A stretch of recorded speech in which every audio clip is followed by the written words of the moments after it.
kidding me? I'm at a stop sign. And the sign that says no right turn, so you couldn't have gone in there anyway. Exit to Rogan Load.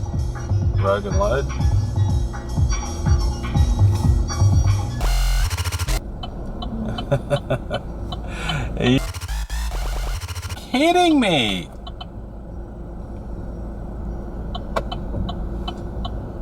Jesus.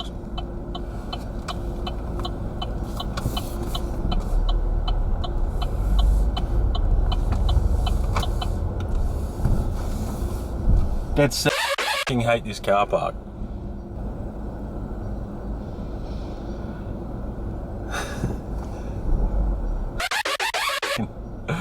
Love shopping.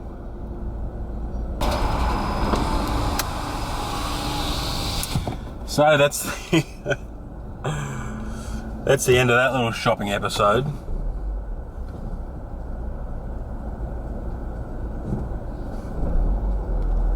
I've had a few shots, a few bites at the Holden SRI Cruze. I've got a 6-speed manual here. It's a great little car. It's got plenty of power. Bulk torque. Torque comes on at 2,200 RPM. So you're getting a lot of pull very early.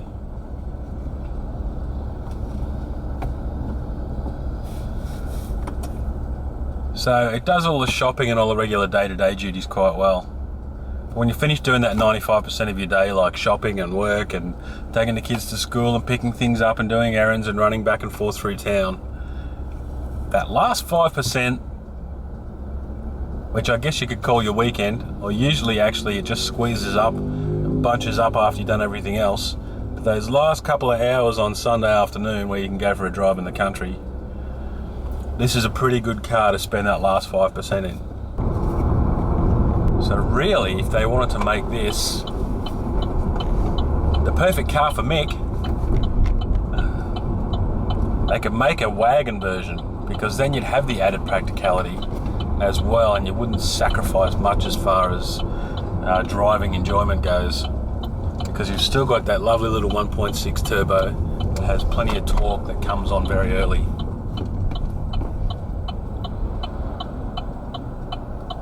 And as a bonus, it's also built in Australia, so I would love to see the wagon added to this range.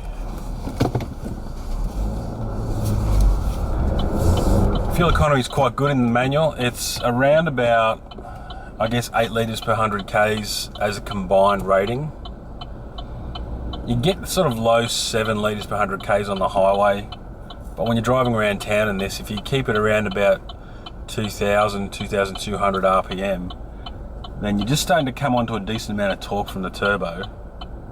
But it doesn't run around the place too quickly, and that's, I guess, the key to efficiency. You don't have to fly around the place. But when you have the manual, you can keep a lot of control over that, and as a result, you can get better efficiency as well. I found when I had the automatic version, it did drink a little bit more, and that's probably as a result of me being a little more reckless with the throttle.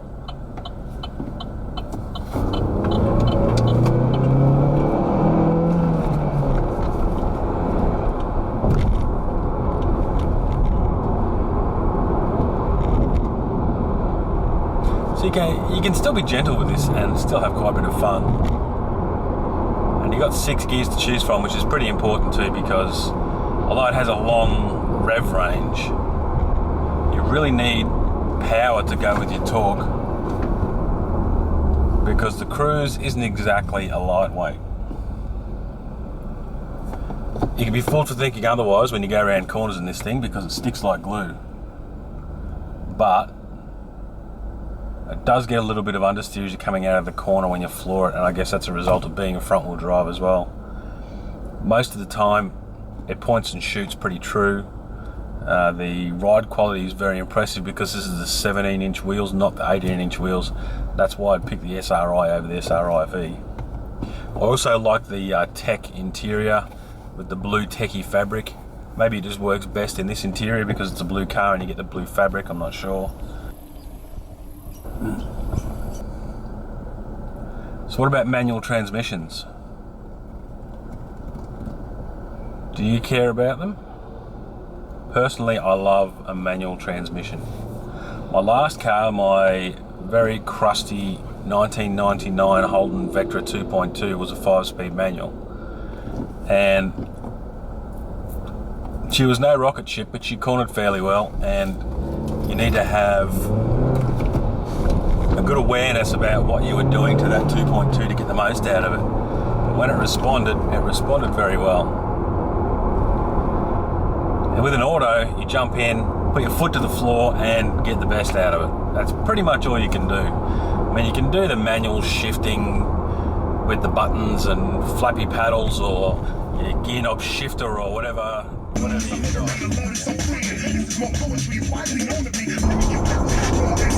But it doesn't really give you an understanding of how the engine and the gearbox relate together and how they work.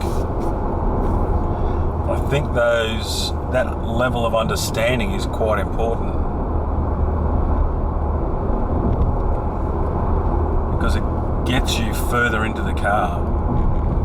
It makes the process of driving more engaging, and once you show more interest, once something is more engaging, you spend more time with it and you get better at it and you practice it and you enjoy getting things right.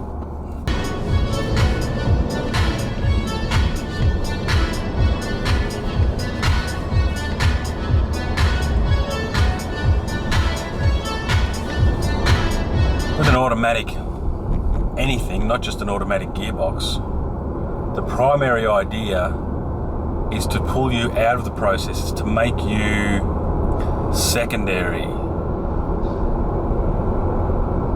So instead of actually being part of the process itself, all you're doing is going from the request to the goal. I don't know, plenty of people are like that. In fact, I find it quite frustrating if somebody asks me to help them with something and it's not going to work, and you try to explain it to them and they go, I don't care how it works, if you say it doesn't work, that's good enough for me. It's incredibly frustrating to somebody like me, because if something doesn't work, I want to know why, so that I can stick it in my little data bank of how shit works. So if somebody says to me they don't care why it doesn't work, it doesn't compute. I can't understand why you wouldn't want to know how it doesn't work, because next time maybe you'll be able to fix shit for yourself. Don't get me wrong, I love helping people out, but the idea of not wanting to know why things don't work or why they work is completely alien to me.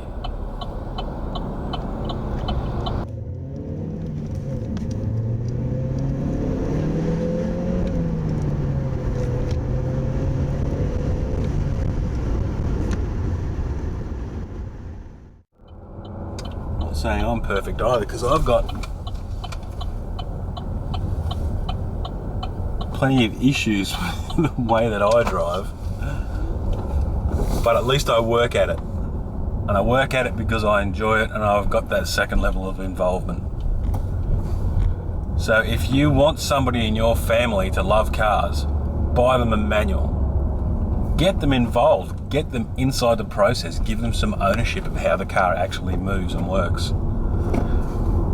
That's the way you're going to get people to understand cars. That's the way you're going to get people to love them, because our brains reward us when we get things right. They give us little pheromones or hormones or something, I'm not sure which. Makes you feel good, not smell good. Which one's that?